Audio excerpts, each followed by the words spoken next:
네, 함께 기도하시겠습니다. 우리를 사랑하셔서 구원해 주시고 늘 함께 해 주시는 하나님 아버지 참 감사합니다. 구원해 주신 은혜도 크고 감사한데 함께 교제하며 복음 위에 합력할 수 있도록 가까이의 귀한 형제자매들을 허락해 주시고 교회로 함께 할 수 있게 해주신 은혜를 감사합니다. 주일 아침 하나님의 말씀을 배우며 교제 나누고자 한자리에 모였습니다. 이곳을 향하는 걸음 안전하고 속히 인도해 주시고 여러 사정으로 함께하지 못하는 형제자매들 영육 간의 건강을 지켜주시고 또 그 마음 붙잡아 주셔서 다음에 모일 때에는 또 모두가 함께 모여 기쁨으로 교제할 수 있도록 도와주시옵소서. 또 함께하는 이 시간 우리 각 사람에게 필요한 말씀으로 교훈해 주시고 주께서 가르쳐 주신 말씀이 우리 각 사람의 마음에 새겨지고 삶 속에서 열매되어 나타날 수 있도록 성령께서 일깨워 주시고 인도해 주시옵소서. 특별히 학예 수양회가 진행되고 있습니다. 현재 진행되는 2차부터 또 남은 7차까지 하나님께서 모든 수양회의 일정 가운데 아무 어려움 없이 진행될 수 있도록 도와주시고 무엇보다 말씀을 듣는 영혼들이 구원받고 기뻐하는 또 주께 영광 돌리는 귀한 시간이 될 수 있도록 성령께서 더욱 크게 역사해 주시옵소서. 또한 우리의 사랑하는 이들이 구원받기를 위해 간절히 기도하는 그 기도에 주께서 응답 속히 보여주셔서 우리 사랑하는 가족들, 친척들, 이웃들이 구원받고 주님 안에 함께할 수 있는 시간 속히 앞당겨 주시기를 주님 앞에 더욱 간구합니다. 또 고개 숙여 기도하는 우리 각 사람이 삶 가운데에 주 앞에 간절히 기도하는 각자의 기도의 제목들도 있습니다. 하나님 그 기도에도 또한 하나님의 선하신 은혜로 응답해 주셔서 감사로 주께 영광 돌리며 주를 위해 더 힘있게 살 수 있도록 축복하여 주시옵소서. 함께하는 이 시간 모든 순서도 오직 하나님의 선하신 손길에 의지합니다. 우리를 사랑하시는 귀하신 예수님의 이름으로 감사하며 기도드렸습니다. 아멘. 네, 함께 마가복음 14장 말씀을 찾아보시겠습니다. 신약성경 79페이지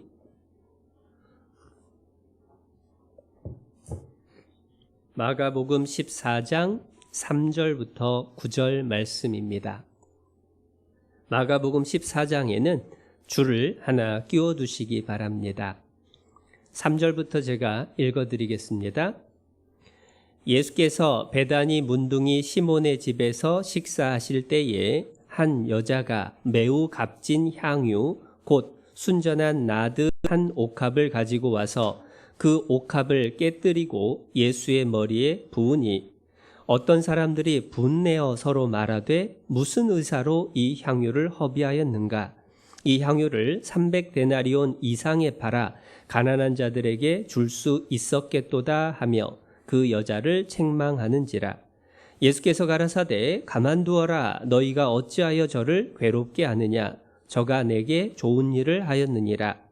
가난한 자들은 항상 너희와 함께 있으니 아무 때라도 원하는 대로 도울 수 있거니와 나는 너희와 항상 함께 있지 아니하리라.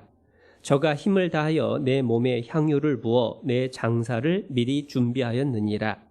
내가 진실로 너희에게 이르노니 온 천하에 어디서든지 복음이 전파되는 곳에는 이 여자의 행한 일도 말하여 저를 기념하리라 하시니라. 네, 9절까지 읽어드렸습니다. 인사드리겠습니다. 안녕하십니까? 안녕하세요. 네, 반갑습니다. 네, 학예수양회가 지금 2차가 진행이 되고 있는데요. 소식을 들어보니까 1차 때보다 조금 더 많은 인원들이 현재 참석해서 말씀을 듣고 있습니다. 7차까지 아직 남은 길이 먼데 아무 어려움 없이 진행될 수 있도록 더 기도하시고 또 특별히 저희 송파가 함께하는 4차 학예수양회가 다음 주말이잖아요. 아무 어려움 없이 진행되고 또 우리 사랑하는 가족들, 이웃들이 구원받을 수 있도록 더 합심해서 기도해야 될 시간이라 생각을 합니다. 함께 읽었던 말씀은 읽는 순간에 어떤 내용인지를 아마 금방 이해하실 수 있었을 겁니다. 예수님께서 베다니라는 동네에 시몬이라고 하는 사람의 집에 식사 초대를 받으셔서 방문을 하셨습니다. 식사를 하시는데 한 여자가 나오더니 귀한 향유, 아마 향수 비슷한 종류라고 생각하시면 되겠죠. 향유를 한 옥합이나 되는 나드라는 종류의 향유를 한 옥합을 가져다가 그걸 깨뜨리고 예수님 머리에 다 부었어요. 온 집안의 향이 진동을 했겠죠. 그런데 그 상황을 보고 사람들의 반응이 어떠했냐면 잘했다라고 칭찬하는 사람들은 없고 화를 내는 겁니다. 아니 그 비싼 것을 왜 허비하냐고.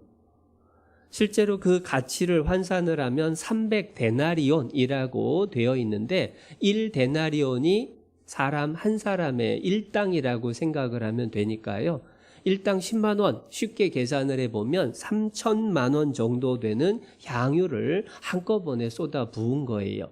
그걸 보고 아니 그걸 왜 그렇게 낭비를 하냐고, 그 돈을 가난한 사람 도우면 얼마나 많이 돕겠느냐고 그러면서 이 여자를 책망하는 거예요. 그런데 예수님의 반응은 전혀 달랐죠. 왜 이 여자를 책망하고 화를 내느냐고. 이 여인은 나한테 좋은 일을 했다고. 가난한 자들은 항상 너희와 함께 있지만 나는 항상 너희와 함께 있지 않을 거라고. 여자가 나의 장례를 예비했기 때문에 이 여자가 행한 이 일에 대해서 복음이 전해지는 곳마다 항상 이 일을 얘기를 해서 기념하라고 칭찬을 하셨어요. 그런데 이 똑같은 상황을 보고 왜 반응이 다양하게 나올까? 또 예수님을 대하는 태도도 왜 이렇게 차이가 날까라고 하는 것을 한번 생각해 볼 필요가 있습니다.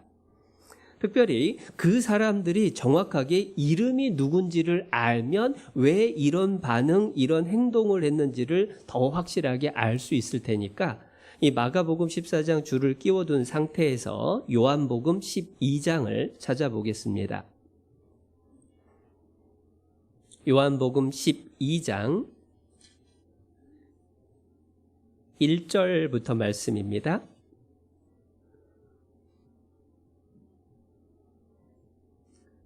1절, 6월절 엿새 전에 예수께서 베다니에 이르시니 이곳은 예수께서 죽은 자 가운데서 살리신 나사로에 있는 곳이라.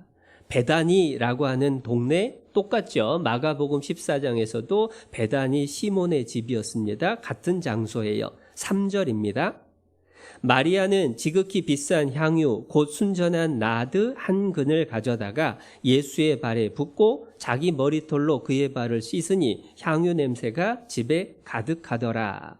향유가 나오는데 순전한 나드 한 근이라고 돼 있으니까 향유의 종류도 똑같습니다. 그리고 4절, 제자 중 하나로서 예수를 잡아줄 가룟 유다가 말하되 이 향유를 어찌하여 300데나리온에 팔아 가난한 자들에게 주지 아니하였느냐 하니, 그 값어치 액수를 이야기하는 것도 마가복음 14장하고 내용이 똑같죠.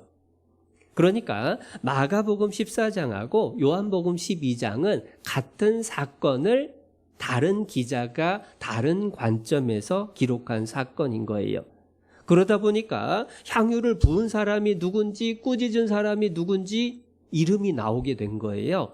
향유를 부은 사람은 3절에 나와 있는 마리아라고 하는 여인이었고, 꾸짖은 사람은 4절 중간에 나온 가룟 유다가 핵심이었다라고 하는 것을 알게 됩니다.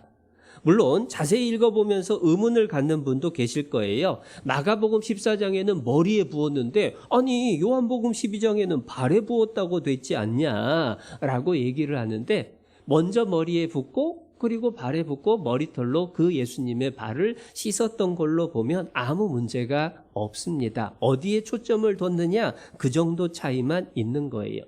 그래서 마리아라고 하는 여인하고 가룟 유다라고 하는 두 인물이 대비돼서 나타나죠. 그런데 왜 마리아라고 하는 여자는 3천만 원이나 되는 그 비싼 향유를 몽땅 예수님에게 들어 부을 생각을 했을까? 당연히 첫 번째 대답은 예수님을 너무너무 사랑했기 때문이다 라고 이야기할 수 있을 겁니다. 사랑이라고 하는 것을 하면 할수록 사랑의 크기는 그 사람을 위해서 베풀 수 있는 것의 크기하고 비례를 하는 거예요. 그래서 부모는 자식을 너무 사랑하기 때문에 더 주지 못해서 안타까워하는 게 부모의 사랑이죠. 그래서 사랑의 정도는 무엇까지 줄 수 있느냐, 이걸 통해서 드러납니다. 한번 친구에게 생일 초대를 받았다고 생각해 보세요. 빈손으로 갈 수는 없죠? 선물을 사려고 그래요. 1, 2만 원짜리 사면서 아유 이거 사야 되나 아까워하는 사람이 있을 수 있고 1, 20만 원짜리를 사면서도 콧노래가 나오는 대상이 있을 수도 있습니다. 똑같이 생일 축하 파티를 하러 가는데 왜 1, 2만 원짜리도 아까운 사람이 있는가 하면 1, 20만 원도 오히려 기분이 좋을 수가 있느냐? 그 차이는 내가 얼마나 사랑하느냐, 내가 좋아하는 사람이냐, 싫어하는 사람이냐, 그 차이를 보여주죠. 마찬가지로 마리아가 3천만 원에 해당되는 향유를 예수님께 부었다라고 하는 것은 마리아가 정말로 예수님을 사랑했다라고 하는 걸 짐작할 수 있습니다. 그런데 왜 마리아는 예수님을 그렇게까지 사랑했을까? 성경을 통해서 몇 가지를 확인을 해볼 수 있습니다. 11장 5절입니다. 한 장 앞으로 가서 요한복음 11장 5절 말씀, 예수께서 본래 마르다와 그 동생과 나사로를 사랑하시더니, 여기서 마르다의 동생이 마리아입니다. 그래서 마리아, 마르다, 나사로 이 세 사람이 남매지간인 거예요. 그래서 예수님이 마리아를 사랑해 주셨다라고 하는 것을 마리아 스스로가 알고 있었어요. 예수님이 참 나를 사랑하신다, 우리 남매를 사랑해 주신다라고 하는 것을 알고 있었습니다. 그러니까 내가 사랑받고 있는 만큼 나를 사랑해 주시는 분을 향한 사랑도 생겨나는 거예요. 어릴 적 철없을 때는 부모님이 나를 얼마나 사랑해 주셨는지를 잘 모르죠. 그러니까 부모님에 대한 사랑도 크기가 제한됩니다. 그런데 성장을 하고 결혼을 하고 자식을 낳고 키우다 보면 부모가 나를 어떻게 사랑했는지에 대해서 실감하게 되죠. 그만큼 부모를 사랑할 수 있게 되는 거예요. 내가 사랑받은 것을 깨달은 만큼 그 상대방을 사랑하는 건데, 마리아도 예수님이 자신을 사랑해 주신 것을 확실하게 알고 느끼고 살았기 때문에 예수님을 사랑했죠. 그런데 그 사랑이 특심할 수 있었던 사건이 요한복음 11장에 나옵니다. 43절입니다.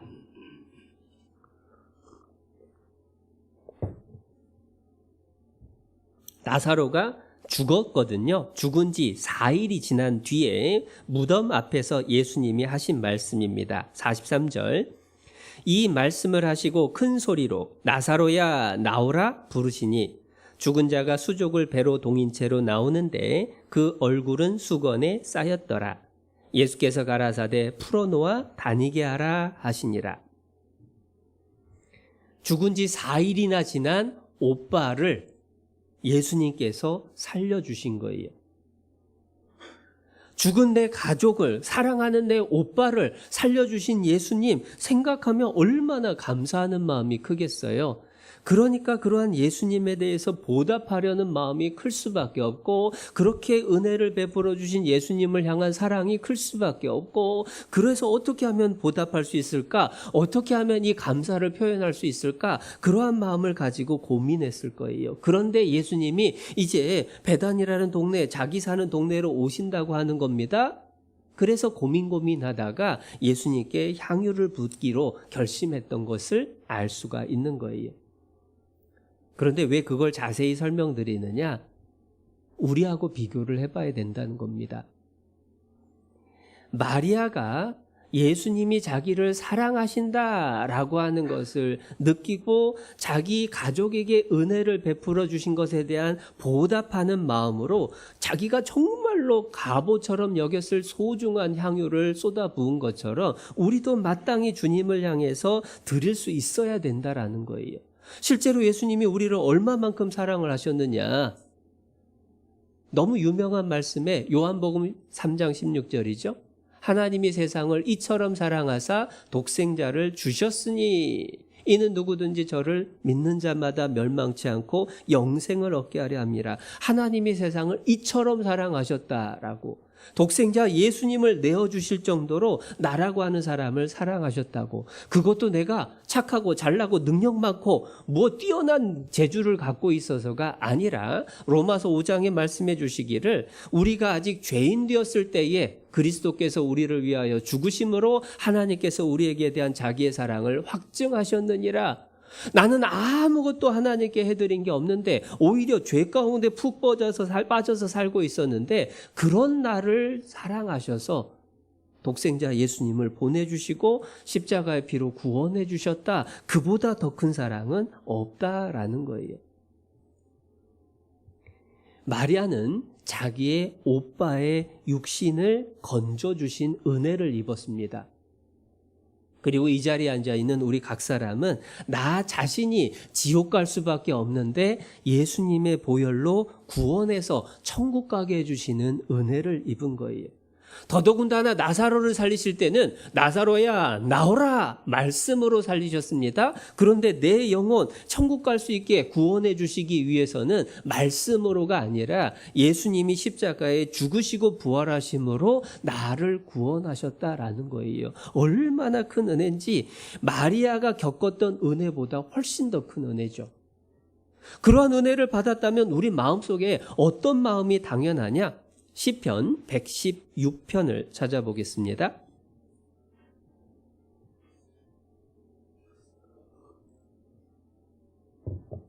시편 116편 구약성경 887페이지 12절입니다.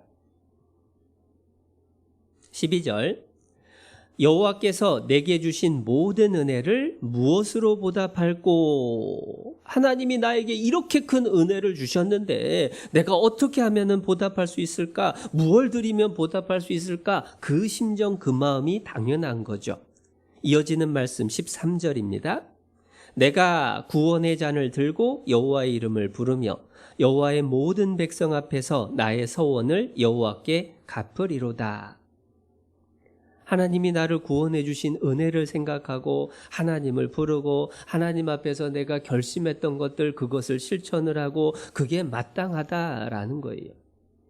마리아는 예수님의 은혜에 보답하기 위해서 그분을 너무나 사랑하기 때문에 3천만 원에 해당되는 향유를 예수님께 다 부어드렸습니다. 그렇다면 나는 나를 구원해 주신 주님을 위해서 무엇을 드릴 수 있을까? 그것을 생각해 보는 게 필요하다는 거예요. 더더군다나 내가 나를 봐도 별거 없을 뿐만 아니라 가끔 내 자신 하는 짓을 보면 내가 생각해도 내가 마음에 안 들고 나 같은 사람 정말로 나조차도 싫어할 때가 많은데 그러한 나를 사랑해 주신 그분, 내 인생의 가치, 내 인생의 의미가 뭐냐를 깨닫게 해주신 그 하나님의 은혜에 대해서 나는 도대체 어떻게 보답해야 될까? 나를 최고로 사랑해 주신 하나님 앞에 나는 당연히 최고로 하나님을 사랑해야 될 거고 가장 좋은 것으로 주님께 드릴 수 있어야 마땅할 텐데. 그런데 혹시 하나님을 위해서 사용하는 시간이 하나님께 드려지는 물질이 하나님의 일을 하느라고 내가 감당해야 될 수고가 무겁게만 느껴지고 힘들고 귀찮게만 느껴진다면 그렇다면 뭔가 중요한 걸 잊고 있다라는 증거가 되는 거예요.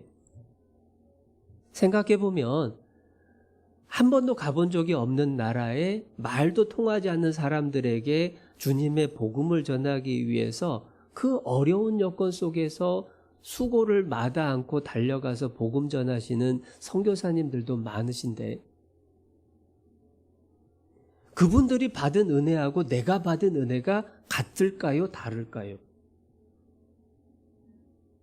가끔은 그 생각을 해봐요. 왜 똑같은 사랑을 받아서 똑같이 구원을 받았는데 어떤 사람은 주님을 위해서 일생을 바치고 나라고 하는 사람은 왜 주님을 향해서 이것 조금 하는 것도 자꾸만 망설여지고 아깝게 느껴질까? 왜 같은 은혜를 받고도 전혀 다른 모습이 나타날까?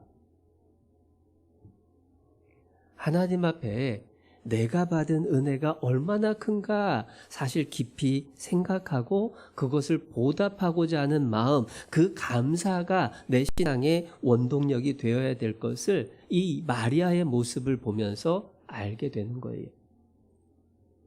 그리고 또 하나, 마리아가 예수님께 300데나리온이나 되는 3천만 원에 해당되는 그 향유를 아낌없이 부을 수 있었던 또 하나의 이유가 있습니다. 그건 뭐냐면 예수님이 이제 곧 돌아가신다라고 하는 것을 마리아는 알았던 거예요. 어떻게 그걸 짐작할 수 있느냐? 실은 예수님께서 마리아의 집에 방문했던 때, 이제 베다니 시몬의 집에서 향유를 붓던 그 잔칫날은 예수님이 십자가에 돌아가시기 며칠 전입니다. 그런데 예수님은 그 이전부터 내가 죽어야 된다라는 것, 내가 온 세상을 위해서 목숨을 내어줄 거라고 하는 것을 여러 차례 이미 말씀을 하셨던 거예요. 누가복음을 찾아보겠습니다. 누가복음 9장.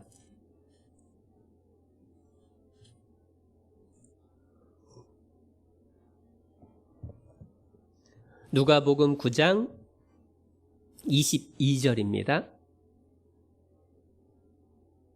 22절. 가라사대 인자가 많은 고난을 받고 장로들과 대제사장들과 서기관들에게 버림받아 죽임을 당하고 제3일에 살아나야 하리라 하시고, 예수님께서 죽임당하시고 부활하실 것에 대해서 말씀하셨죠. 이러한 말씀을 시작하신 이후에 마리아의 집에 방문을 하신 게 누가복음 10장이에요. 누가복음 10장 2장 넘겨서 38절입니다. 38절. 저희가 길 갈 때에 예수께서 한 촌에 들어가심에 마르다라 이름하는 한 여자가 자기 집으로 영접하더라. 그에게 마리아라 하는 동생이 있어 주의 발 아래 앉아 그의 말씀을 듣더니, 예수님이 이 땅에 오신 가장 큰 이유는 온 세상을 위해서 죽으시고 부활하시는 것. 그것을 제자들에게 말씀하기 시작하셨습니다. 이제 가장 중요한 일이기 때문에 말씀하실 때마다 그 얘기를 하실 수밖에 없죠. 마리아의 집에 도착했을 때도 말씀을 전하셨는데 당연히 죽으시고 부활하실 것에 대한 말씀을 하셨고, 마리아는 예수님의 발 아래 앉아서 그의 말씀을 들었던 거예요. 그러니까 마리아 마음에 고민이 생긴 겁니다. 아니, 나를 사랑해 주시고 내가 그렇게 사랑하는 예수님이 이제 죽으시고 부활하실 거라고? 곧 돌아가신다고? 아니, 이렇게 나를 사랑을 해 주셨는데 그 예수님께 내가 해드린 게 없는데 내가 뭘 해드려야 되지? 그런데 생각해 보면 여러분, 우리라고 해도 내일 모레 돌아가신다라고 병원에 누워 계신 분을 뵈면 뭘 선물해 드리고 싶으실까요? 병원에서 며칠 못 사시겠습니다 라고 판정이 났습니다. 자, 그런 가족을 향해서, 그런 사랑하는 사람을 코앞에다 두고 뭔가 선물을, 뭔가 내 마음을 표현하고 싶어요. 뭘 드릴까요? 한 달 해외여행권? 최신형 수입 자동차? 아니면 아파트 입주권? 아무 의미가 없잖아요. 인간적으로 우리도 생각해 보면 내일 모레 돌아가실 분에게 내가 그분을 정말 사랑해서 뭔가 드리고 싶은데 드릴 수 있는 게 사실은 별로 없어요. 구원받고 나서 알게 되는 것은 그분이 정말 구원 확실하게 받는 거, 그게 제일 큰 선물이겠다라고 해서 그 구원 말씀 전해드리고 구원 확실히 점검해드리고 그게 최선이라는 거 알죠? 뿐만 아니라 내일 모레 돌아가실 분이라고 한다면은 물질적인 것, 눈에 손에 잡히는 것, 이게 중요한 게 아니라는 걸 너무 잘 알아요. 그래서 그 마음에 가장 기쁨이 되고 복이 될 만한 게 뭐냐? 그것을 생각할 수밖에 없게 되죠. 이제 예수님이 내일 모레면 돌아가신다라고 생각을 하면 마리아도 고민을 하는 겁니다. 무엇을 드리면 좋을까? 우리를 위해서 오신 분, 그분을 위해서 나는 무엇을 드릴 수 있을까? 그 표시 중에서 가장 큰 표시, 이스라엘에서는 왕과 선지자와 제사장에게 머리에 기름을 부어서 세우는 일을 합니다. 그렇기 때문에 예수님의 머리에 향유를 붓는다는 건 뭐냐면 예수님을 가장 높여드린다라고 하는 의미가 담긴 거예요. 그러니까 예수님께 맛있는 거 잡숫게 해드리는 것보다 예수님의 주머니에 엽이 두둑히 넣어드리는 것보다 이게 최선이다라고 하는 것을 알고 그 일을 했던 거예요. 마리아는 그렇게 예수님을 사랑했고 예수님의 말씀을 마음에 담아뒀기 때문에 예수님을 향한 최선을 행할 수가 있었던 거예요. 그런데 놀라운 것은 그 소중한 사건이, 그 소중한 일이 벌어지고 있는 상황에서 바로 옆에 있던 가룟 유다라는 사람은 마리아를 꾸짖었던 거예요. 화를 낸 겁니다. 사실 가룟 유다라고 하는 이름을 들을 때 벌써 우리는 아이고 그 사람 그럴 만하지 라고 하는 생각이 들죠. 왜냐하면 가룟 유다라는 사람이 얼마나 욕심이 많은 사람인지 너무 잘 알거든요. 요한복음 12장입니다. 가룟 유다가 왜 마리아를 책망했는지 이유를 성경에 분명하게 말씀을 해주셨어요. 요한복음 12장 6절 요한복음 12장 6절에 이렇게 말함은 가난한 자들을 생각함이 아니요 저는 도적이라 돈꾀를 맞고 거기 넣는 것을 훔쳐가미러라. 이 가룟 유다는 아니 저 300데나리온이나 되는 저 향유 그거 나한테 맡겼으면 그걸 팔아가지고 내 주머니에 일부는 들어올 텐데 그 생각하고 있었던 거예요. 가난한 사람 도와준다 이건 핑계입니다. 자기 욕심 때문에 그랬던 거예요. 야 저거 내가 가졌으면 좋겠는데 그걸 쏟아버렸으니 얼마나 아깝게 느껴져요. 그거 내 건데 그 생각이 생긴 겁니다. 그런데 놀라운 건 뭐냐? 가룟 유다가 그렇게 화내면 그럴 만한 사람이다 라고 생각하게 돼요. 그런데 성경에서 놀라운 모습을 발견하게 됩니다. 마가복음 14장 줄 끼워두셨죠? 마가복음 14장 4절입니다. 오늘 본문 마가복음 14장에는 줄을 끼워두시고요. 14장 4절 어떤 사람들이 분내어 서로 말하되 무슨 의사로 이 향유를 허비하였는가? 가룟 유다 혼자 화낸 게 아닙니다. 300데나리온 이상에 팔아서 가난한 사람 도와줬어야지. 왜 이거를 허비하냐고 낭비하냐고 외친 사람이 어떤 사람들이니까 또 있었어요. 그게 누굴까요? 그게 누굴까? 이게 중요해요. 마태복음 26장. 이 사건이 얼마나 중요했던지 예수님이 복음이 전해지는 곳마다 전하라고 했고 그러다 보니까 복음서에 반복해서 동일한 사건이 기록되어 있습니다. 마태복음 26장 8절.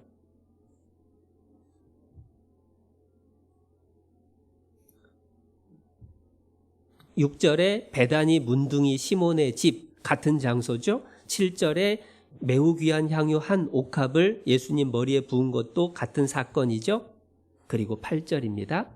8절 제자들이 보고 분하여 가로되 무슨 의사로 이것을 허비하느뇨? 반응도 똑같죠. 그런데 그 분하여 소리친 사람, 화낸 사람이 누구냐? 누구요? 제자들이에요. 제자들 누구죠? 제자들 하면 누가 떠오르죠? 베드로, 야고보, 요한, 안드레. 예수님을 따라다녔던 그 제자들 얘기를 하는 거예요. 3년 반을 예수님을 따라다녔던 그 제자들, 예수님의 말씀을 가장 가까이에서 들었던 그 제자들이 마리아를 보고 화를 냈어요. 어떻게 그걸 아깝게 시리. 더 좋은 데다 쓸 때도 많은데 그걸 낭비하냐고 화를 낸 거예요. 아니, 예수님 말씀을 그렇게 가까이서 들었는데 왜 낭비라고 생각했을까? 예수님께 붙는 일보다 더 중요한 일이 있다라고 생각을 하니까 예수님께 붙는 것을 낭비라고 생각한 거잖아요. 실은 예수님을 가장 높여드리는 거고 예수님이 살아계시는 동안에 할 수 있는 최선일 수밖에 없는 그 귀한 일을 하는데 왜 제자들의 눈에는 낭비로 보이냐? 어떻게 예수님을 3년 반이나 따라다니면서 예수님이 돌아가실 것에 대해서 그렇게 반복해서 말씀을 하셨는데도 불구하고 어떻게 전혀 뜻밖의 행동, 아니 정말 칭찬해도 모자랄 일에 대해서 화를 내고 꾸짖을 수가 있을까? 이유가 뭐냐면 욕심이 사람의 마음에 딱 들어오잖아요. 그러면 아무리 말씀을 들어도 말씀이 들어오지 않아요. 돈 욕심, 세상에서 놀아볼 욕심, 세상에서 명예와 권력을 얻을 욕심, 세상에서 즐기고 편안하게 지내볼 욕심, 수많은 육신적인 욕심들이 내 마음에 딱 들어오게 되면 그때부터는 어떠한 하나님 말씀을 아무리 잘 전해주고 심지어 예수님이 바로 옆에서 말씀을 해줘도 못 알아들어요.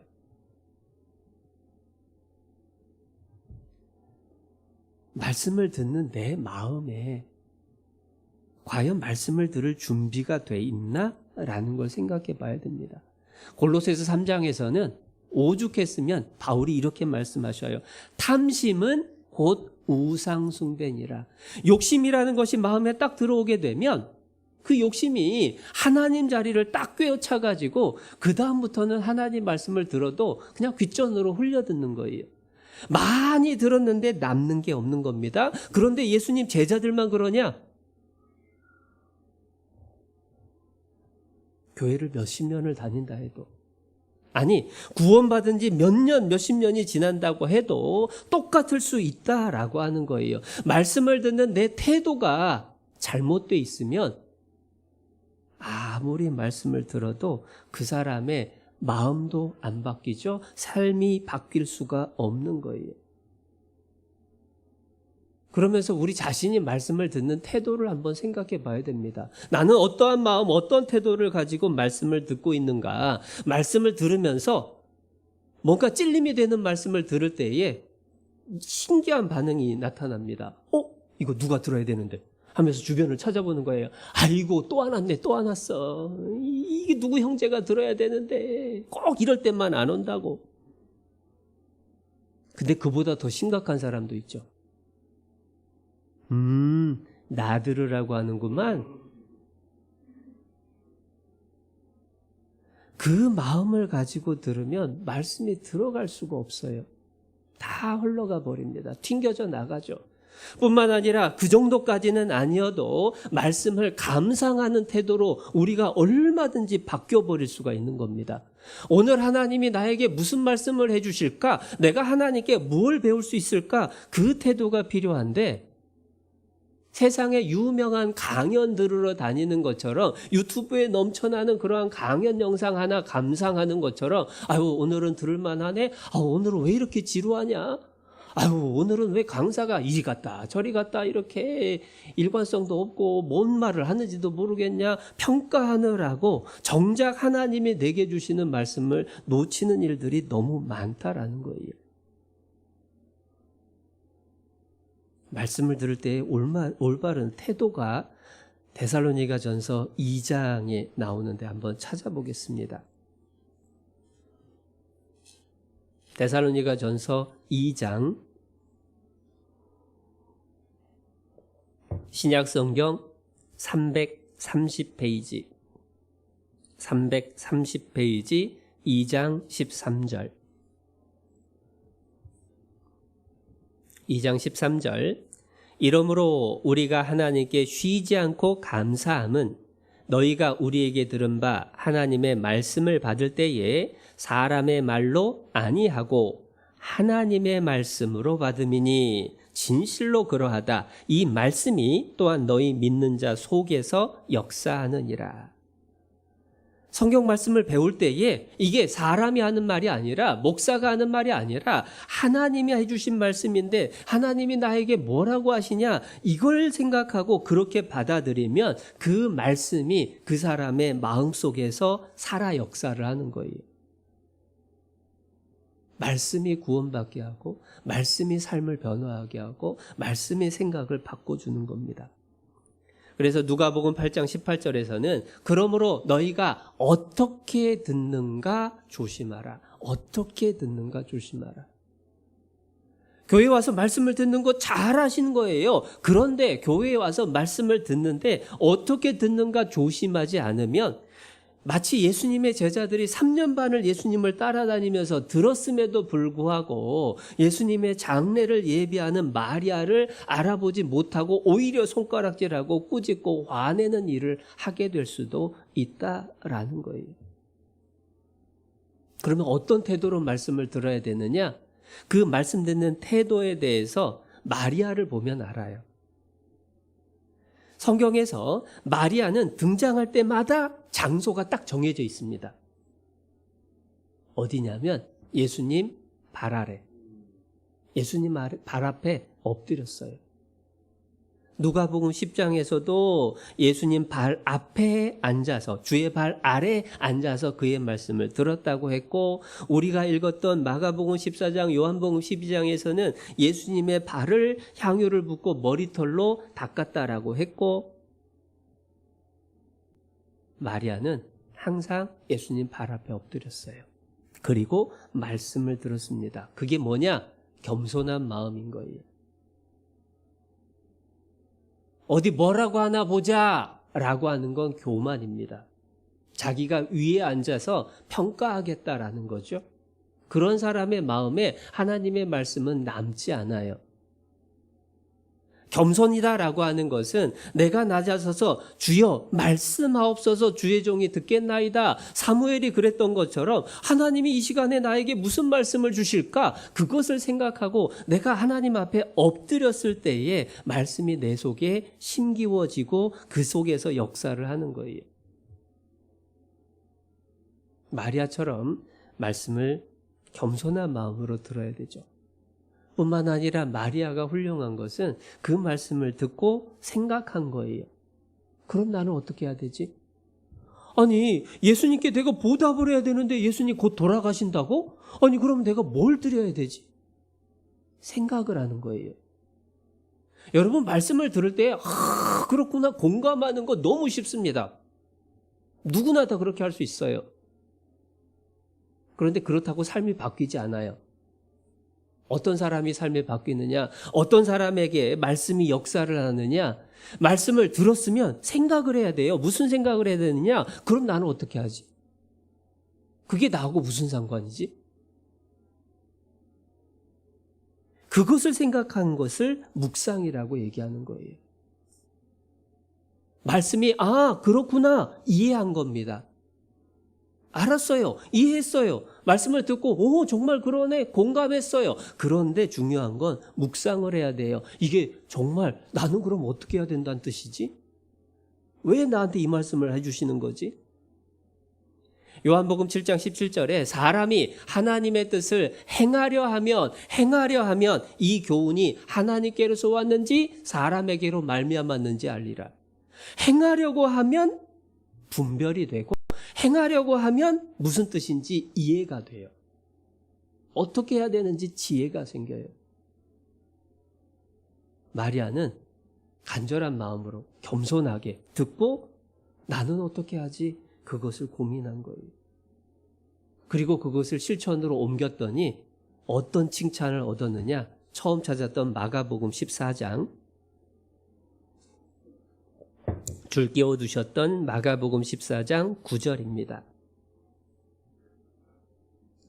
14장 9절 내가 진실로 너희에게 이르노니 온 천하에 어디서든지 복음이 전파되는 곳에는 이 여자의 행한 일도 말하여 저를 기념하리라 하시니라. 온 천하 어디든지 복음 전해지는 곳마다 마리아 얘기가 안 빠지는 거예요. 복음서에서도 마가복음에 나오고 요한복음에 나오고 마태복음에 나오고 계속 반복되죠. 예수님이 말씀하시면 그대로 다 됩니다. 복음이 전파되는 곳마다 이 마리아가 한 일이 전파되게 해라, 기념해라. 실제로 그렇게 되고 있죠. 그래서 마리아는 기독교 역사 2000년 동안에 계속 하나님 앞에 영광을 누리고 있어요. 반면에 도대체 어떤 사람이냐라고 부끄러움을 당하는 사람이 가룟 유다고 제자들이었던 거예요. 근데 제자들의 이름이 안 나와요. 마태복음 26장에. 아마 천국 가면 예수님 제자들 바쁠 거예요. 혹시 선생님이 그 소리 했어요? 베드로한테 쫓아가서 베드로 사도께서 혹시 화냈어요? 요한 사도께서 혹시 화내신 거 아니에요? 여러분, 이 땅에 사는 동안에 내가 어떠한 마음으로 말씀을 듣고 그것을 내 삶 속에서 어떻게 실천을 할까 하나님께 기도하고 그것을 행함으로 옮겼느냐 아니었느냐에 따라서 영원한 운명이 바뀔 수 있다라는 거예요. 하나님 약속하시면 그대로 됩니다. 그런데 도대체 왜 마리아하고 이 제자들하고 이렇게 전혀 반대의 모습이 나타나게 됐을까? 아까 사랑의 여부, 말씀 듣는 태도의 여부 말씀드렸죠? 그리고 또 몇 가지를 더 생각해 보는데 그 중에 하나가 가치관이에요. 무엇을 더 소중하게 여기고 사느냐라고 하는 문제죠. 마리아는 가치관이 뭐냐면 어떻게 하면 예수님을 기쁘시게 해드릴까? 어떻게 하면 예수님께 보답할 수 있을까? 그게 최고로 중요했어요. 그러니까 300데나리온 되는 향유가 예수님께 드려지는데 아깝지 않은 겁니다.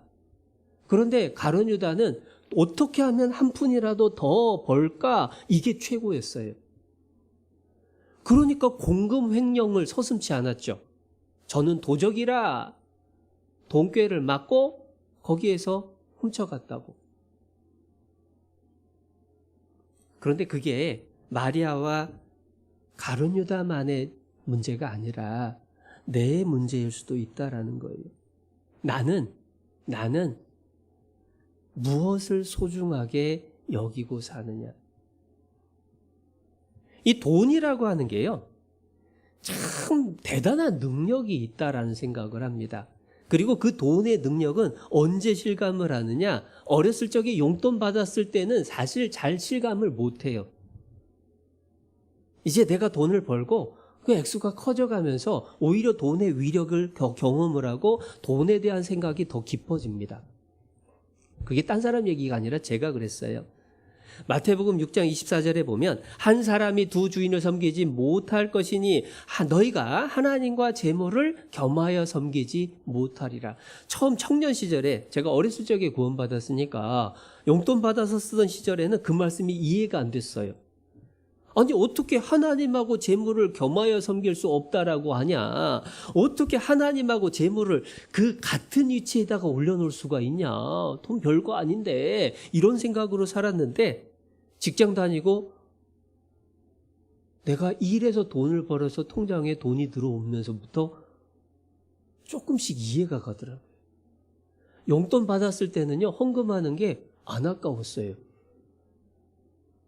그런데 내가 일해갖고 돈을 벌어서 액수가 좀 커진다. 용돈 비해서 뭐 훨씬 액수가 많아졌잖아요. 액수가 많아지니까 고민이 생기는 겁니다. 얼마만큼 해야 돼? 이만큼 하면 되나? 그만큼 해야 되나? 시험이 오는 거예요. 기준을 분명히 세우지 않으면 누구나 흔들릴 수 있다라는 겁니다. 그런데 한번 생각해 보세요. 뭐가 더 중요할까? 여러분 혹시 데이비드 리빙스턴이라고 하는 이름 들어보셨나요?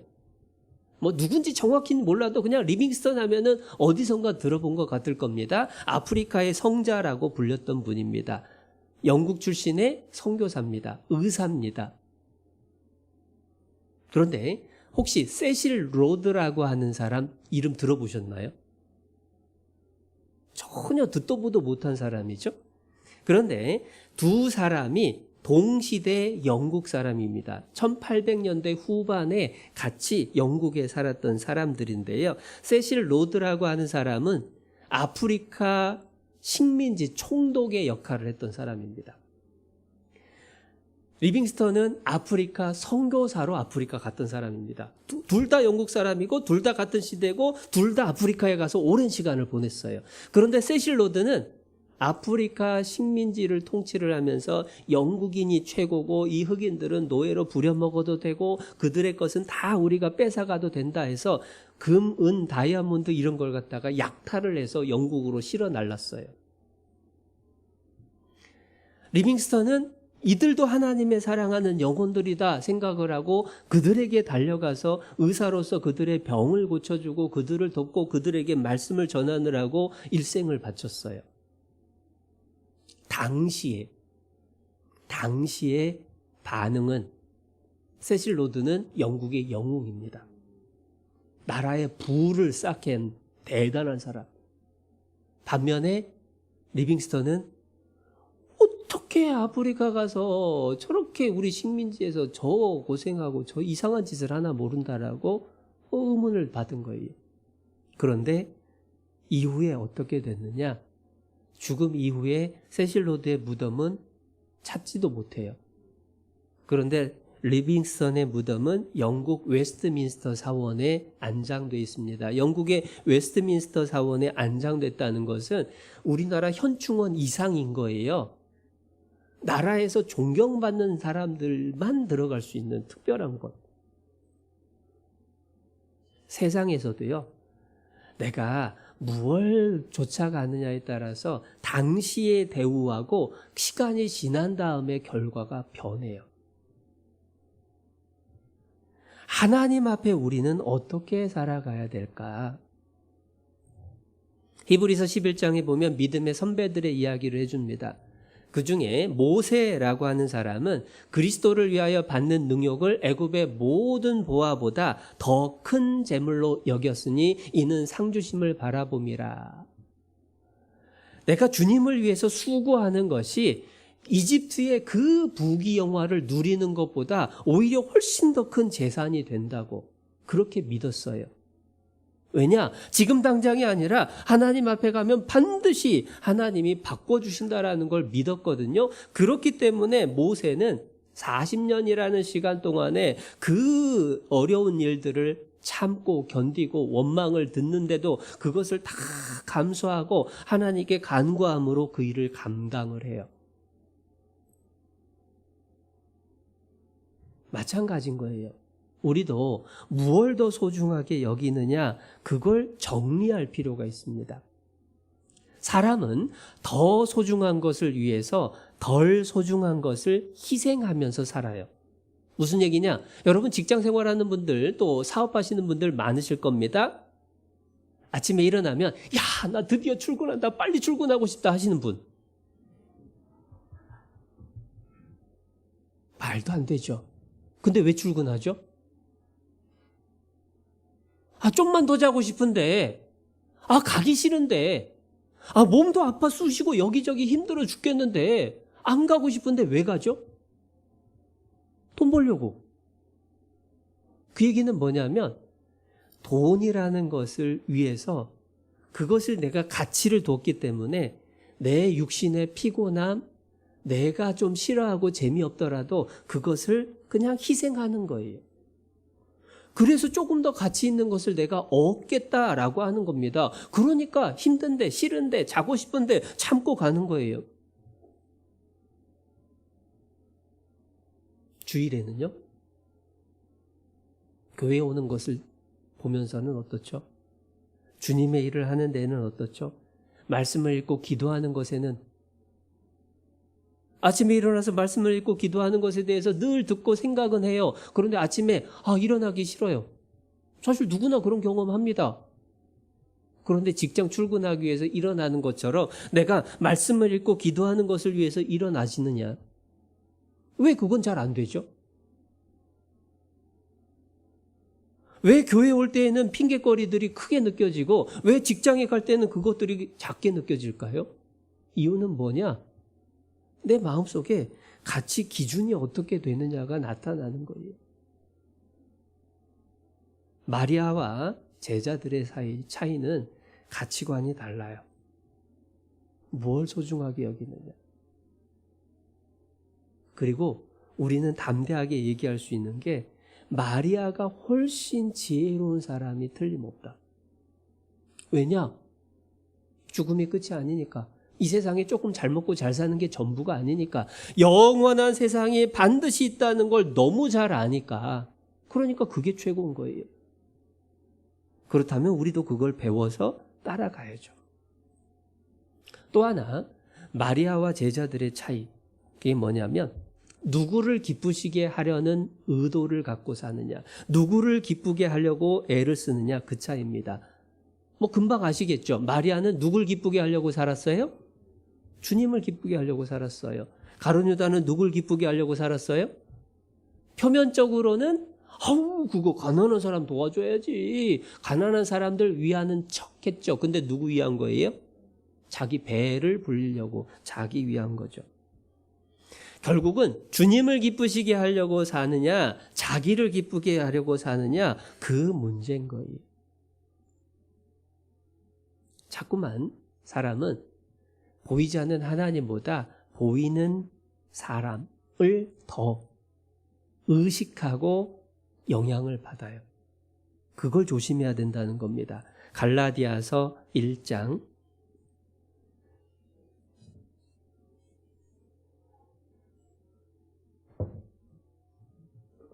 신약성경 302페이지 갈라디아서 1장 10절 10절 말씀. 이제 내가 사람들에게 좋게 하랴 하나님께 좋게 하랴 사람들에게 기쁨을 구하랴 내가 지금까지 사람의 기쁨을 구하는 것이었다면 그리스도의 종이 아니니라. 누구한테 칭찬받고 싶으냐? 누구를 기쁘시게 하고 싶으냐? 신앙생활의 기준은 어떻게 하면 하나님이 기뻐하실까라고 하는 게 기준이어야 돼요. 어떻게 하면 사람들이 좋아할까라고 하는 건 기준이 될 수가 없습니다. 이스라엘의 초대왕 사울은 실패했어요. 하나님을 기쁘시게 하는 게 아니라 어떻게 하면 백성들 기분 좋게 해서 날 잘 따라오게 할까, 그것을 고민을 했습니다. 그래서 하나님이 사울 왕에게 명령하셨죠. 아말렉이라는 민족을 진멸하라. 하나님을 끝까지 쫓아다니면서 회방했던 이 민족 진멸하라. 그런데 사울은 가서 왕을 살려둬요. 그리고 그들의 양과 염소와 소 중에서 좋은 것만 남겨놔요. 왜냐? 내가 이만큼 했다. 사람들 앞에 인정받고 싶었어요.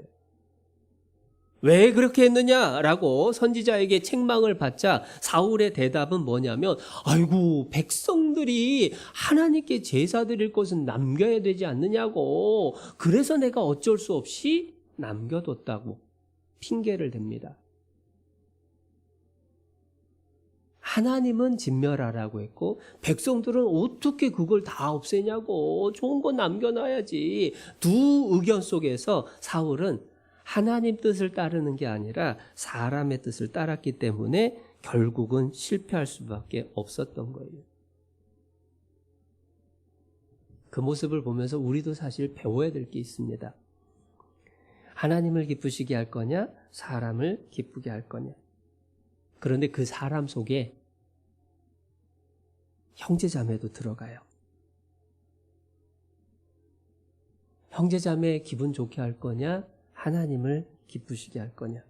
왜 그 얘기를 하냐면 마리아가 향유를 부었을 때에 마리아를 꾸짖은 사람이 이스라엘의 제사장 종교가들이 아니었다는 겁니다. 마리아를 꾸짖은 사람이 예수님의 제자들이었다는 거예요. 바울을 대적한 사람들이 유대 종교가들만 바울 대적한 게 아닙니다.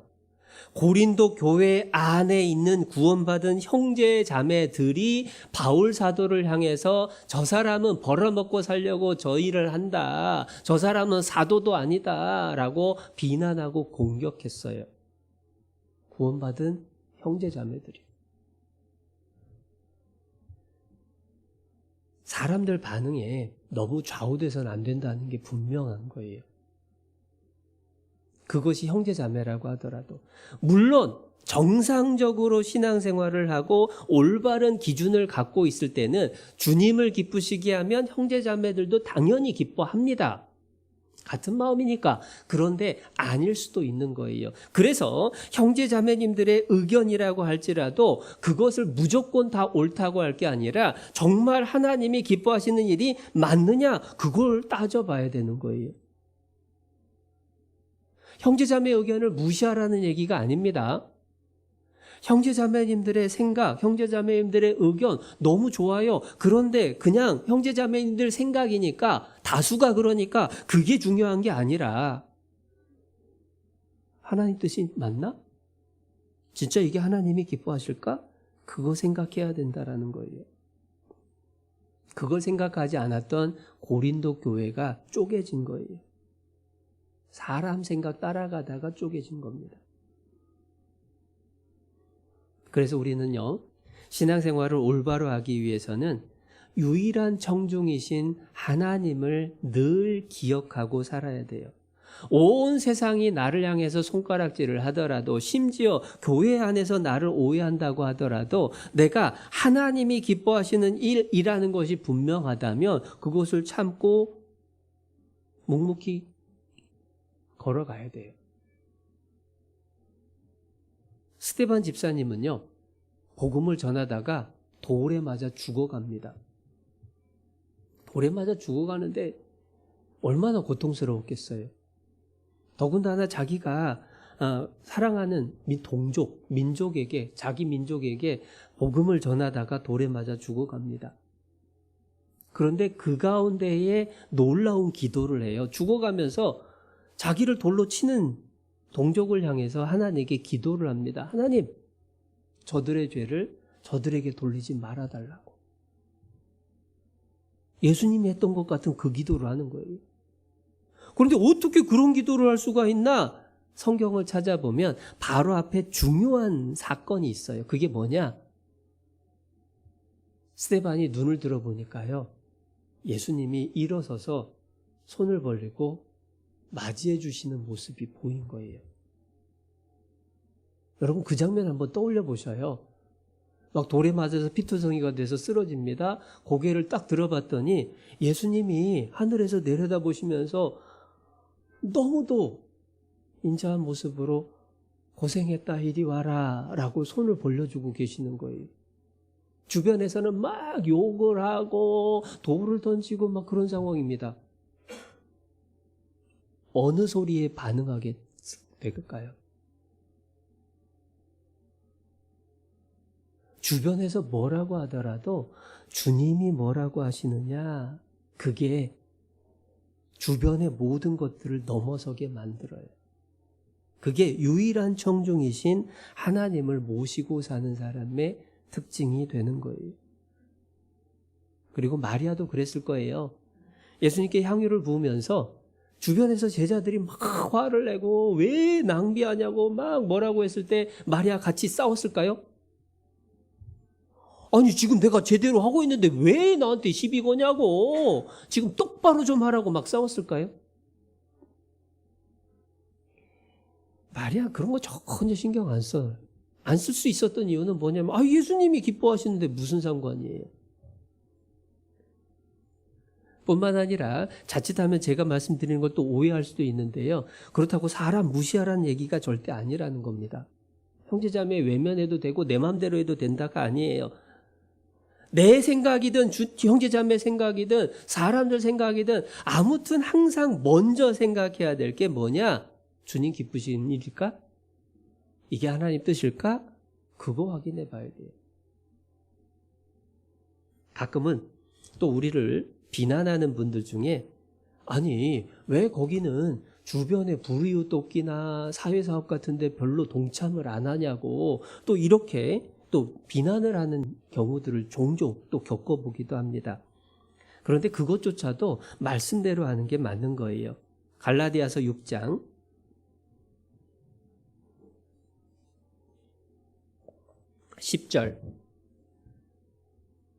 10절 그러므로 우리는 기회 있는 대로 모든 이에게 착한 일을 하되 더욱 믿음의 가정들에게 할지니라.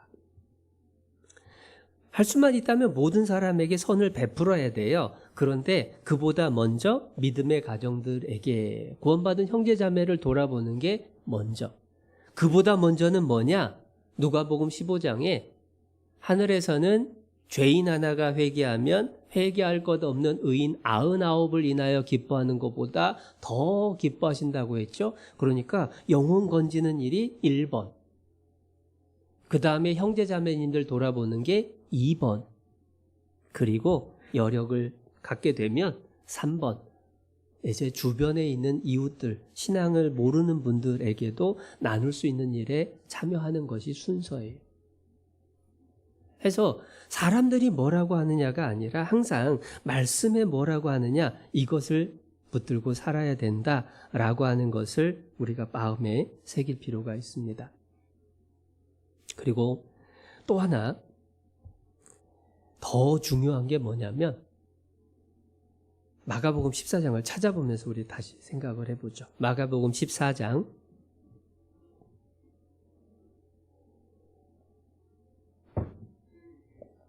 7절 마가복음 14장 7절 가난한 자들은 항상 너희와 함께 있으니 아무 때라도 원하는 대로 도울 수 있거니와. 예수님께서도 가난한 사람들을 돕지 말라 그 얘기 아니셨어요. 기회가 있다라고 말씀을 하셨습니다. 그런데 중요한 건 그 다음이에요. 나는 너희와 항상 함께 있지 아니하리라. 여기서 항상 함께 있지 아니하리라 그게 내버려 두겠다가 아니라 육신의 모습으로 옆에서 같이 먹고 자고 하는 일들은 앞으로 계속 항상 이어지는 일이 아니다라고 하는 의미예요. 왜냐하면 그 다음에 이어지잖아요. 8절에 저가 힘을 다하여 내 몸에 향유를 부어 내 장사를 미리 준비하였느니라. 나는 곧 죽고 부활해서 하나님 우편으로 올라갈 거다. 내가 너희들 눈앞에서 이렇게 같이 있는 시간이 얼마 안 남았다라고 하는 것을 말씀을 해주신 거예요. 무슨 얘기냐면 주님을 기쁘시게 해드릴 수 있는 기회라고 하는 것이 항상 있는 것은 아니다. 언제까지나 보장되어 있는 건 아니다. 그 기회가 주어졌을 때를 붙잡아야 된다. 마리아는 그걸 붙잡았어요. 예수님을 사랑하는 사람은 마리아뿐만 아닙니다. 얼마나 많았어요. 제자들도 사랑했고 예수님을 옆에서 챙겨드리고 도와드렸던 여인들도 얼마나 많은지 모릅니다. 예수님께 향유를 부은 여인이 성경에 보면은 두 사람으로 알게 돼요. 한 사람은 이 마르다, 마리아, 나사로 이 세 남매 중에 한 사람인 마리아고 한 사람은 7 귀신 들렸던 그 마리아라고 하는 걸 누가복음에서 발견하게 돼요. 왜냐하면 시점이 완전히 다르거든요. 실제로 7 귀신 들렸던 마리아는요, 예수님 돌아가실 때도 그렇고 얼마나 예수님을 사랑해서 따라다녔나 몰라요. 그렇게 사랑하는 분들이 예수님 주변에 많았어요. 그런데 예수님 몸에 향유를 부어서 장례를 예비할 수 있었던 사람은 마리아 한 사람뿐입니다. 나머지 예수님을 사랑하고 따라다녔던 그 여인들은 어떤 상황이 벌어졌느냐? 마가복음 16장입니다.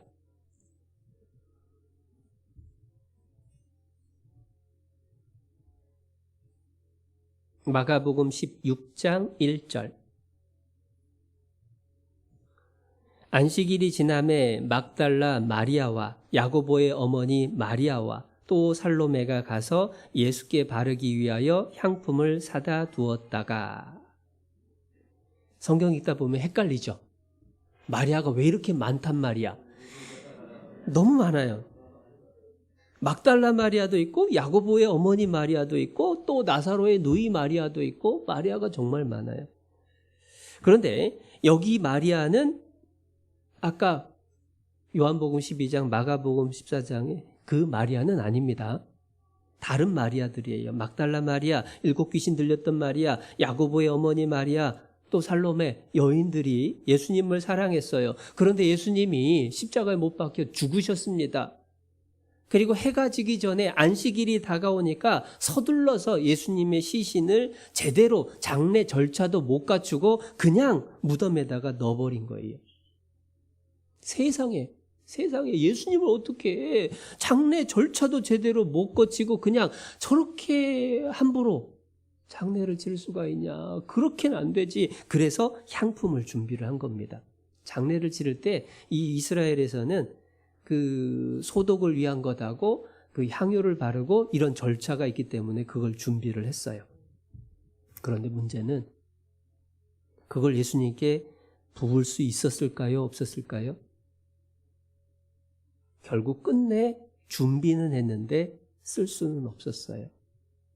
왜냐하면 예수님이 부활하셨거든요. 6절입니다.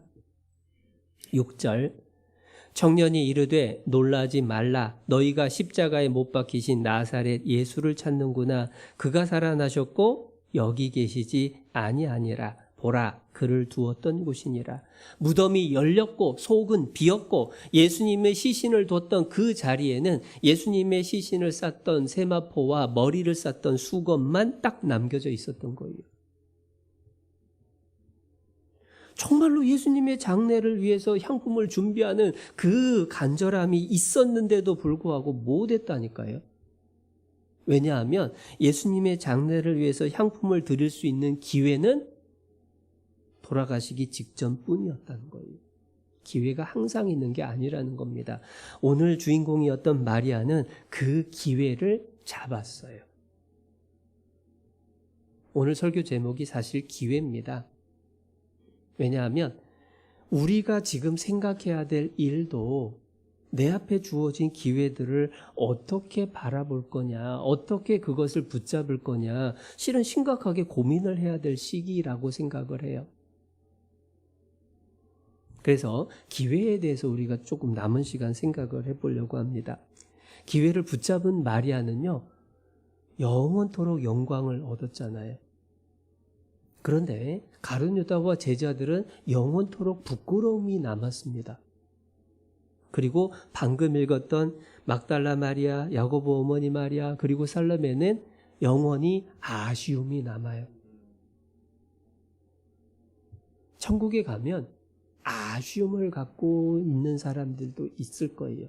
내가 그때 조금 더 할 걸. 내가 그때 조금 더 열심히 할 걸. 내가 그 기회를 꼭 붙잡을 걸. 껄껄 하는 그러한 상황이 생길 수 있다라는 거예요. 그렇기 때문에 내게 주어진 기회가 무엇이 주어져 있는지를 생각하고 이 기회를 어떻게 하면 붙잡을지를 고민을 해야 된다는 거죠. 그런데 붙잡아야 될 기회 중에서 제일 중요한 기회가 뭐냐? 구원의 기회를 붙잡아야 돼요.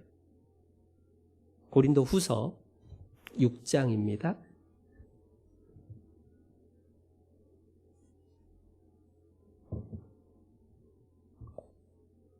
고린도 후서 6장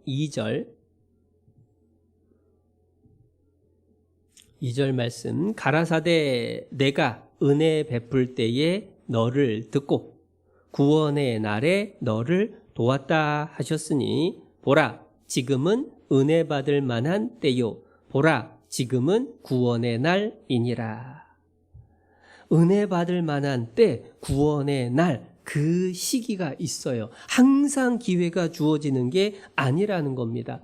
그래서 이사야 55장 6절에서도 너희는 여호와를 만날 만한 때에 찾으라. 가까이 계실 때에 그를 부르라.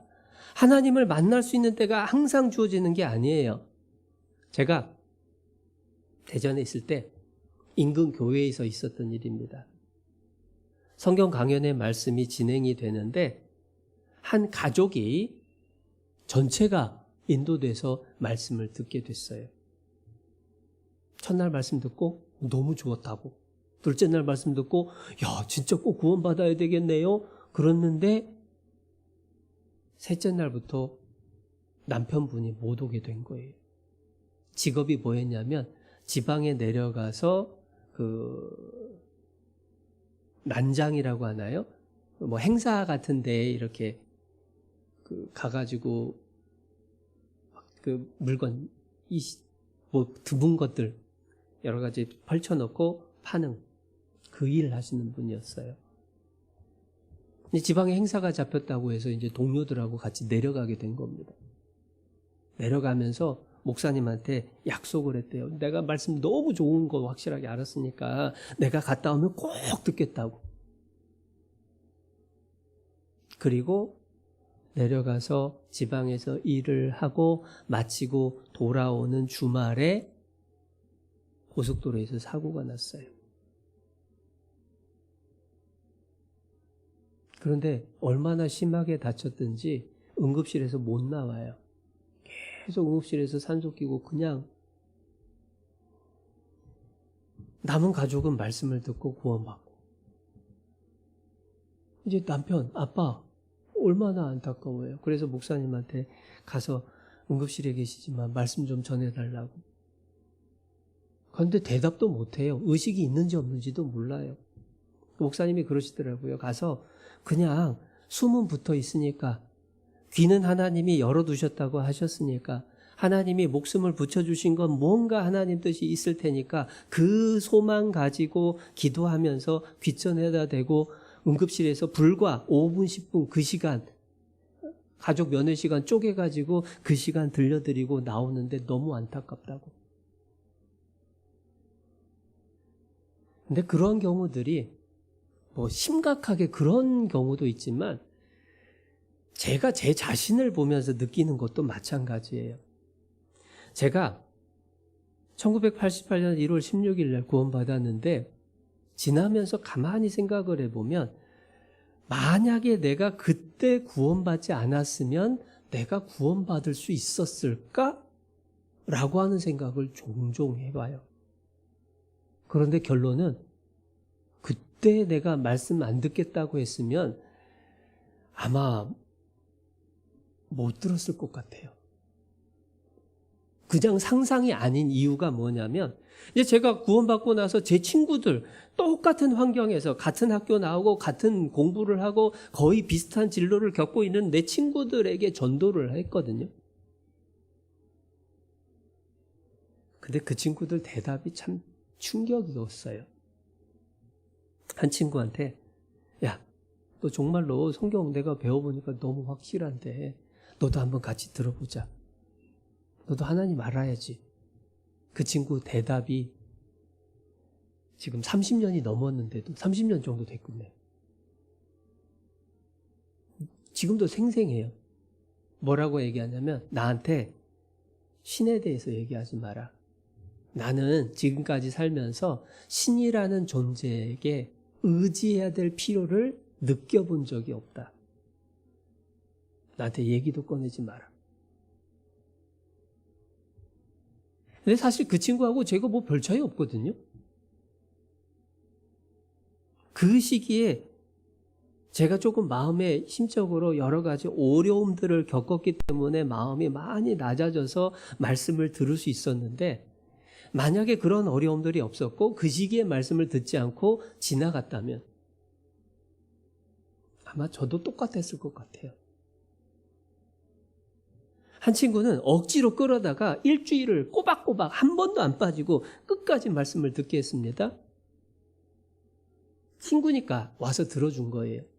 일주일 듣고 나서 일요일 날 가면서 이제 됐지? 들어준 거였어요. 근데 그 친구하고 나하고 별 차이가 없거든요, 사실. 내가 구원받을 수 있는 기회라고 하는 게 항상 언제든지 주어지는 건 아니다라고 하는 것을 전도를 하다 보면 실감을 하고 내 자신을 돌아봐도 분명한 거예요. 구원의 기회가 우리 앞에 주어졌을 때에 그 기회를 붙잡아야 됩니다. 구원 문제에 있어서 뭐 나중에 하지 라고 하는 생각은 정말 위험해요. 사도행전 24장입니다.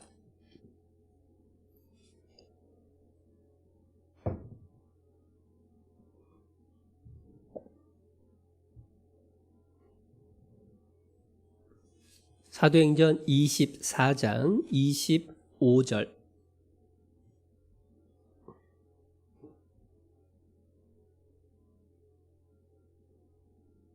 24절부터 읽어드릴게요. 사도행전 24장 24절. 수일 후에 벨릭스가 그 안에 유대 여자 드루실라와 함께 와서 바울을 불러 그리스도 예수 믿는 도를 듣거늘 바울이 의와 절제와 장차오는 심판을 강론하니 벨릭스가 두려워하여 대답하되 시방은 가라 내가 틈이 있으면 너를 부르리라 하고.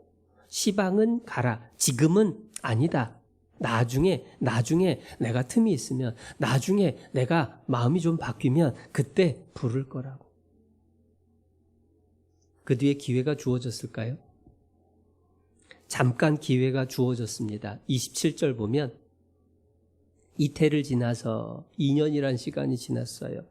보르기오 베스도가 벨릭스의 소임을 대신하니 벨릭스가 유대인의 마음을 얻고자 하여 바울을 구려하여 두니라.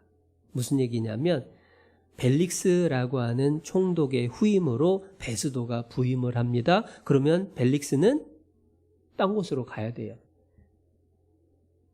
벨릭스는 2년이라는 시간이 주어졌는데 안 들었어요. 미뤘어요.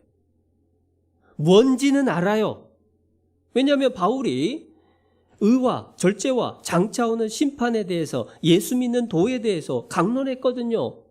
성경 14권을 기록했던 그 위대한 사도가 코앞에서 1대1로 말씀을 전했습니다. 다 들었어요. 왜 몰랐겠어요? 그런데 지금은 아니라고.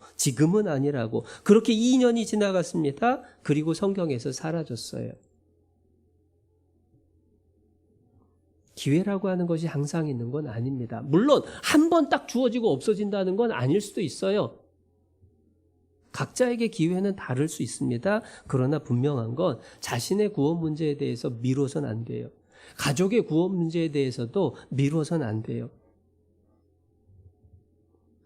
병원 상담을 하다 보면 안타까운 일들을 많이 겪습니다. 한 번은 제 가족분의 간절한 부탁으로 제가 상담을, 암으로 해서 이제 얼마 못 산다라고 하신 분을 상담을 가게 됐어요. 첫날만 같이 가고 둘째 날부터 이제 혼자 가게 됐어요. 어쩔 수 없이 타지에 사시는 분이어서. 혼자 전도하러 갔는데요. 이분이 안 들으려고 하는 거예요. 그러면서 하시는 말씀이, 아니 나 나와서 나갈 건데 왜 와가지고 죽음이 어떠니 그런 소리 하냐고, 듣기 싫다고. 그래도 말씀 전하고 듣든 안 듣든 또 뭐 얘기 좀 하고 기도하고 가겠다고 하고 나오고, 다음에 또 가고 또 쫓겨나고 다음에 또 가고, 한 4-5번 갔었을까요? 그날도 이제 오전에 시간이 돼서 오전에 이제 그분 컨디션이 조금 좋을 때다 싶어가지고 오전에 갔어요. 갔는데 저를 꼬집어요. 아니 다 죽어가시는 분이 꼬집으면서 듣기 싫다고 가라고. 나 나을 거라고. 결국은 몇 마디 못하고 나왔어요. 그리고 인사를 하기를 다시 올게요 하고 인사를 하고 왔는데 그날 오후에 돌아가셨다고 전화가 왔어요.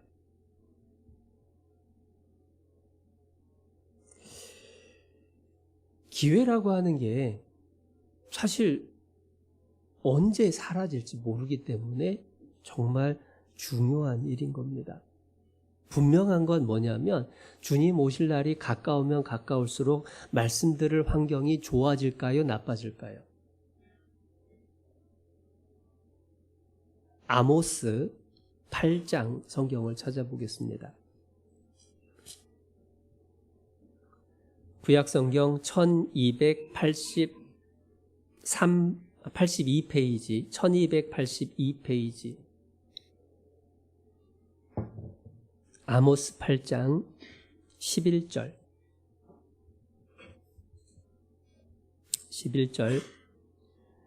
주 여호와께서 가라사대 보라 날이 이를지라 내가 기근을 땅에 보내리니 양식이 없어 주림이 아니며 물이 없어 가람이 아니오 여호와의 말씀을 듣지 못한 기갈이라. 마지막 때에 있을 일에 대한 예언인데요. 마지막 때에 말씀을 들을 여건이 좋아지는 게 아니에요. 그렇기 때문에 기회가 주어졌을 때에 말씀을 듣고 확인을 해봐야 되는 겁니다. 우리 수양회도 2년 동안 못하고 3년 만에 지금 다시 하잖아요. 솔직히 이화 목사님이 이번 수양회가 마지막일지 모릅니다. 마지막일지 모릅니다. 하도 듣다 보니까 인사말처럼 들려요. 수양회 시작할 때는. 그런데 2020년 수양회를 못한다라고 했을 때 여러분 어땠어요? 그리고 2021년 1년이 지났는데도 또 못했어요. 그리고 지금 이제 3년 만에 다시 하는 겁니다. 이 기회가 사실 조마조마해요. 지금 2차 진행되고 있죠? 7차까지 다 갈 수 있을까? 이게 언제까지 기회가 주어질까?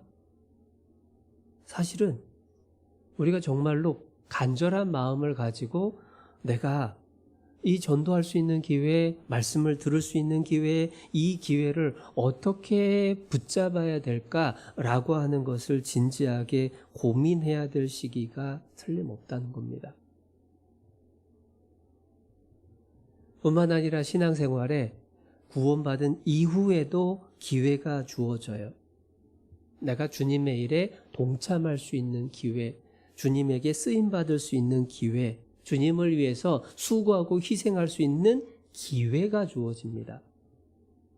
그건 기회인 거예요. 왜냐하면 한없이 늘 계속 주어지는 게 아니고 그 일을 할 수 있는 시간이 얼마 안 남았을 수 있고 지나가 버릴 수도 있다라는 거거든요. 그래서 바울이 당부하는 내용이 에베소서 5장입니다. 신약성경 315페이지 에베소서 5장 15절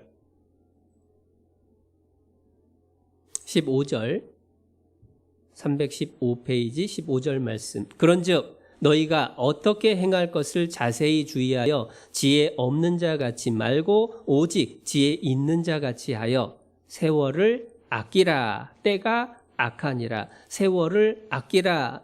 세월을 아끼라라고 우리말에 번역이 돼 있는데 헬라어 원어의 내용을 번역을 하면 그대로 문자 그대로 번역을 하면 기회를 사라라고 하는 의미로 번역이 됩니다. 기회를 사라. 기회가 주어지면요. 돈 주고 사서라도 그 기회를 잡으라고 하는 얘기예요. 내가 지금 뭘 해야 될까? 어떻게 해야 될까? 생각해 보라는 겁니다. 15절에 어떻게 행할 것을 자세히 주의하여 지혜 없는 자 같이 말고 지혜 있는 자 같이 하여. 지금 뭘 해야 되는지, 뭘 신경 쓰고 뭐에 집중을 해야 되는지 세월을 아끼라고, 기회를 붙잡으라고 당부를 하고 있는 겁니다. 전도할 수 있는 기회도 항상 있는 게 아니고 주님 위해서 일할 수 있는 기회도 항상 있는 게 아니고 단지 눈앞에 보이는 이 세상에 물질이나 즐거움이나 평안함이나 내가 누릴 수 있는 어떤 것들을 붙잡으려고 주님이 주신 기회를 놓치면 땅을 치고 후회할 일이 생길 수 있다는 거예요. 제가 전주교회에 있을 때 교회에서 지원을 해주셔가지고 성지순례를 다녀왔습니다. 그 당시에 제 기억에 거의 교회에서 300만 원 정도 저 여비를 담당을 해주셨어요. 그래도 목회자 전도하는 사람이 성지 이스라엘이나 이집트나 주변을 그래도 보고 와서 전하면 좀 더 보탬이 될 거다라고 해서 이제 지원을 해주셨죠. 감사하죠. 그래서 성지순례를 갔습니다. 근데 거기에서 신해산이라고 지금 현재 신해산의 위치가 조금 이게 약간 고민거리들이 남아있긴 한데 그동안 오랫동안 신해산이라고 알려졌던 그곳에 이제 갔는데 새벽에 올라가요. 근데 이게 산이 거의 바위산 비슷한 곳이어가지고 올라가는 게 팍팍하고 힘듭니다. 그런데 신기한 게 그 앞에 낙타를 세워놓고 호객하는 사람들이 그렇게 많아요. 그러니까 안 걷고 낙타 타고 올라갈 수 있다는 거예요. 제 기억에 그때 당시에 그 낙타 타는 값이 10,000원이 채 안 됐던 것 같아요. 여러분 타야 될까요? 안 타야 될까요? 네. 자, 300만 원 넘게 들여가지고 지원받은 거 300이고 뭐 제가 또 쓸 거 이렇게 해가지고 갔으니 더 많은 돈 들여서 이제 갔어요. 자, 낙타 타는데 10,000원 채 안 되는 돈을 내면 탈 수 있습니다. 탈까요 말까요? 저 안 탔어요. 내가 무슨 돈을 지원을 받아서 왔는데 내가 이 돈을 내가 어떻게 쓰냐 해서 안 탔어요. 그리고 후회해요. 왜냐하면 기회가 없어요. 우리나라에서 낙타 어디 탈 데 있습니까? 지금 상황에서 뭐 해외를 나가겠습니까? 지금 상황이 아니라 전도인이 언제 해외를 나가가지고 낙타 탈 일이 있겠어요.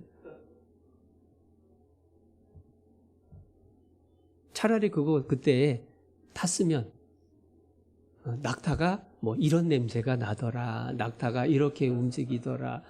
그래도 뭐라고 또 한마디라도 할 거리가 있을 거 아니에요. 여러분, 작은 거 아까워하다가 두고두고 후회하는 일들이 생길 수가 있다는 거예요. 우스갯소리로 말씀드리지만 실은 주님을 위해서 일할 수 있는 기회가 항상 있는 건 아니다라는 거예요. 그런데 그 기회가 주어졌는데 또 해야 되냐고 힘들어 죽겠다고 그게 올바른 마음일까? 성경에 보면 기회가 주어졌을 때 그것을 붙잡은 사람이 있고 기회가 주어졌을 때 그것을 놓친 사람들이 있는데 운명이 완전히 달라지는 것들을 봅니다. 나옴이라고 하는 이 유대인에게 며느리가 이방 며느리, 모압 여자 며느리 둘이 있었어요. 룻과 오르바입니다. 룻과 오르바 두 며느리가 둘 다 청산과부가 됐습니다. 어머니 따라서 이제 고국 이스라엘로, 어머니의 고국 이스라엘로 따라가느냐 아니면 자기 고향 돌아가느냐 이 선택의 기회가 딱 주어졌어요. 어머니가 처음에 돌아가라. 니들 한참 젊은데 제가 해서 행복하게 살아야지. 가라. 나 괜찮다 하고 보냅니다. 처음에는 둘 다 아이고 무슨 소리냐고. 죽어도 어머니 따라가서 죽어야지 하면서 따라갔어요. 그런데 어머니가 또 당부를 합니다. 아니 눈치 볼 거 없다. 가.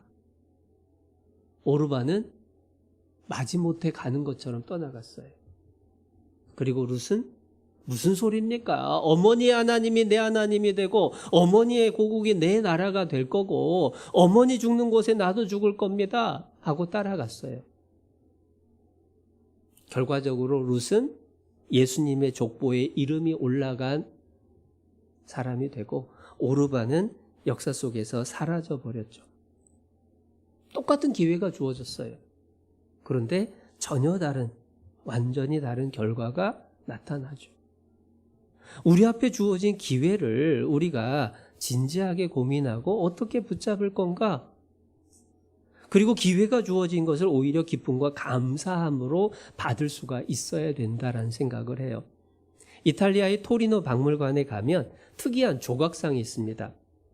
여러분, 대머리는 보통 이 위쪽부터 벗어지거나 이 위가 많이 비거나 그러잖아요. 그런데 그 조각상은 어떻게 생겼냐면 앞에는 머리카락이 풍성해요. 근데 딱 반절해갖고 뒤쪽이 대머리예요. 여러분 그런 대머리 보셨나요? 너무 신기하게 생겼잖아요. 그래서 사람들이 야 저거 뭐냐 하고 이렇게 딱 가보면 그 동상이 벌거벗고 있어요. 머리는 앞쪽은 풍성하고 뒤쪽이 대머리예요. 신기한 모습이 있습니다. 그리고 한쪽에 뒤에는 발에는 날개가 달려가지고 달려가는 모습이고 그리고 저울과 칼을 들고 있어요. 이게 뭐냐 싶은데 밑에 설명이 있답니다. 설명이 이렇게 붙어 있어요. 내가 벌거벗고 있는 건 사람들에게 쉽게 눈에 띄기 위함이다.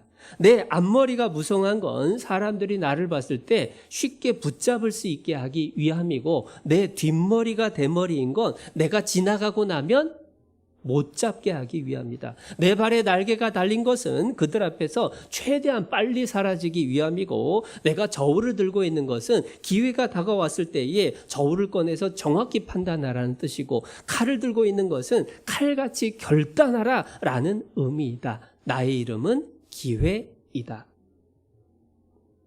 기회라는 걸 그렇게 형상화를 시켰대요. 기회는 지나갑니다. 기회를 놓치면 후회합니다. 왜냐하면 기회를 지나가고 나면 못 잡거든요. 그래서 우리가 지금 어떤 시기에 살고 있느냐라고 하는 걸 진지하게 생각해 봐야죠. 로마서 13장입니다.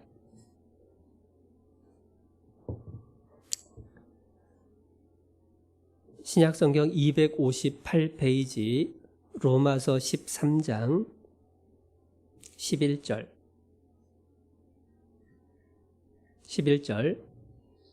또한 너희가 이 시기를 알거니와 자다가 깰 때가 벌써 되었으니 이는 이제 우리의 구원이 처음 믿을 때보다 가까웠음이니라. 자다가 깰 때가 벌써 되었으니 우리의 구원이 처음 믿을 때보다 가까웠음이니라. 세상 돌아가는 상황들이 심상치 않다는 건 누구나 금방 느끼고 실감합니다. 요즘 뉴스에서 계속 나오는 게 이 40도 넘게 온도가 올라가는 유럽의 모습. 남극이 지금 겨울이어야 되는데 비가 내려요. 그리고 남극 기지에서 반바지 입고 족구해요. 이상하게 벌어지고 있어요. 너무 흔해져서 오히려 무감각해질 정도로 변해버린 이 세상은 우리에게 뭔가 신호를 주고 있는 게 틀림없습니다. 그렇다면 기회를 잡아야죠. 내가 지금 뭘 해야 될지 생각을 해야 되죠. 마가복음 14장 처음 읽었던 본문에 나는 너희와 항상 함께 있지 아니하리라. 늘 기회가 있는 건 아니다라고 하는 거 우리가 생각하고, 우리에게 주어진 바로 이제 코앞에 다가왔습니다. 하계 수양회가 정말 복음을 전하는 큰 기회가 되고, 내 자신의 구원을 점검하는 기회가 되고, 주님의 일에 동참하는 기회를 붙잡는 그러한 시간들로 채워졌으면 좋겠습니다. 함께 기도하겠습니다. 하나님 아버지, 저희를 구원해 주시고 늘 함께 해 주시는 은혜를 감사합니다. 교회 가운데 거하며 말씀으로 교훈해 주시고, 또한 복음 위에 합력할 수 있게 귀한 형제자매들 가까이에 주심도 감사합니다. 주일 말씀을 통해서 주님께서 주신 교훈을 우리 마음에 새기고 주 앞에 그 기회를 붙들고 주 앞에 칭찬받는 모습으로 설 수 있도록 인도해 주시옵소서. 특별히 계속해서 진행되는 이번 하계 수양회 끝까지 아무 어려움 없이 진행될 수 있도록 하나님 예비해 주시고, 구원의 역사로 특별히 우리의 사랑하는 이들이 구원받는 기쁨과 감사의 시간으로 채워주시기를 더욱 간절히 기도합니다. 멀리 해외에서는 훨씬 더 어려운 여건 속에서도 희생하고 수고하는 많은 선교사님들, 또 그 동역자들도 계십니다. 지치지 않도록 도와주시고 어려움 가운데 주님께서 지켜주시옵소서. 그곳에서도 복음의 귀한 열매들 넘치도록 채워주시옵소서. 특별히 저희와 후원교회로 연결된 일본의 오사카 중부, 그리고 에콰도르 리오밤바 교회, 하나님, 또 그리고 지난번 베를린에 또 교회를 세우기 위해 집회가 진행되고 모이기 시작한 그 베를린 교회도 하나님께서 기억하시고 더 든든한 성령의 역사로 교회를 세워주시기를 간구드립니다. 이어지는 모든 시간들 주님 앞에 남겨진 우리 각 사람의 일생이 오직 하나님과 동행하며 그 은혜 가운데 이어질 수 있도록 지키시길 간구드립니다. 우리를 사랑하시는 예수님의 이름으로 기도드렸습니다. 아멘.